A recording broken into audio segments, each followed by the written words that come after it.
All right, cool. Thank you. Yeah, thank you. Goodbye. All right, Jared. The Uber is going to be here in about 10 minutes, so just hang tight for a little bit. Bro, like, why do we always have to wait for an Uber? Why can't you just drive yourself sometimes? You know, I just really don't know, dude. I just don't like to drive anymore, I guess. Come on, bro. You know that's not why.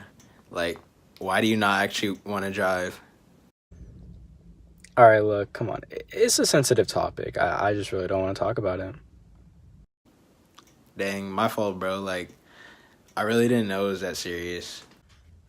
All right, nah, it's fine. It's pretty simple. I mean, it happens all the time. Here's what happened. Around 2 years ago today, I was in my first car crash. It was probably, no, it was undoubtedly the scariest thing that's ever happened to me. It was a Monday morning, and I was going to school with my older brother. We were in the second car in line at a red light behind our good friend Eric Wong. When the light turned green, Eric left to glide through the light, and we followed generously behind when my life was put into slow motion. We spun a full 180 degrees, and our 2008 Honda Accord was totaled. The guy that hit us ran a red light, and he was in much worse condition. My brother and I had minor concussions, but the guy that hit us had to get carried out of the car by firemen. It was later determined that he had been far over the legal limit for blood alcohol content. Wait, this happens all the time? The Kerry Leitner accident, 1980.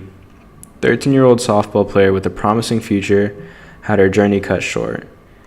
Kerry was walking home from school, and she was struck from behind by a drunk driver. The impact was so powerful, it was reported that Leitner was sent 125 feet from where her shoes were at the position of impact. The driver fled the scene and was later caught and charged on multiple accounts, including murder. The driver had been arrested 4 times before, all for driving under the influence.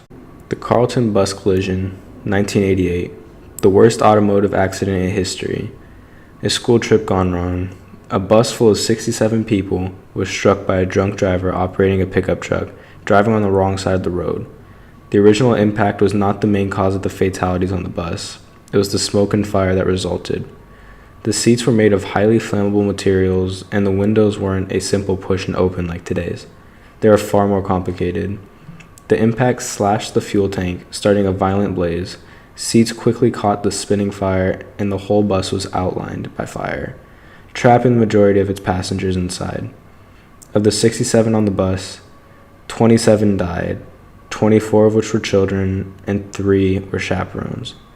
The 34 others on the bus were harmed with burns, and the pickup driver had a 0.24% blood alcohol content, 0.14% higher than the legal amount at the time.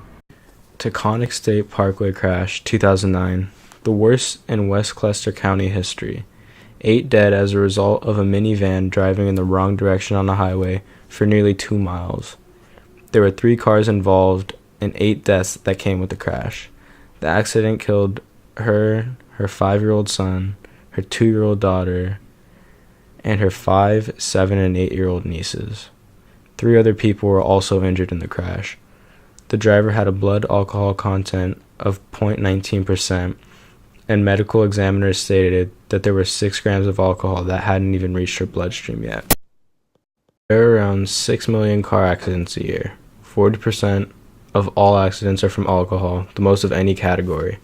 An additional 18% of accidents come from drugs, meaning 58% of all car accidents are involved with DUI. In 1 year, over 10,000 people died from alcohol-impaired accidents. That means 875 people die a month, and around 28 people die each and every single day. 1 person every 52 minutes. To look at it in a different perspective, 2 in 3 people will be involved in a drunk driving accident in their lifetime. This is a problem everywhere in the world, and sadly there is no logical or plausible way DUI accidents will be reduced to 0. Though we can spread awareness, multiple organizations are coming together, such as Mothers Against Drunk Driving and Students Against Destructive Decisions, and are saving hundreds of thousands of lives, and the amount of DUI accidents decreases each and every year.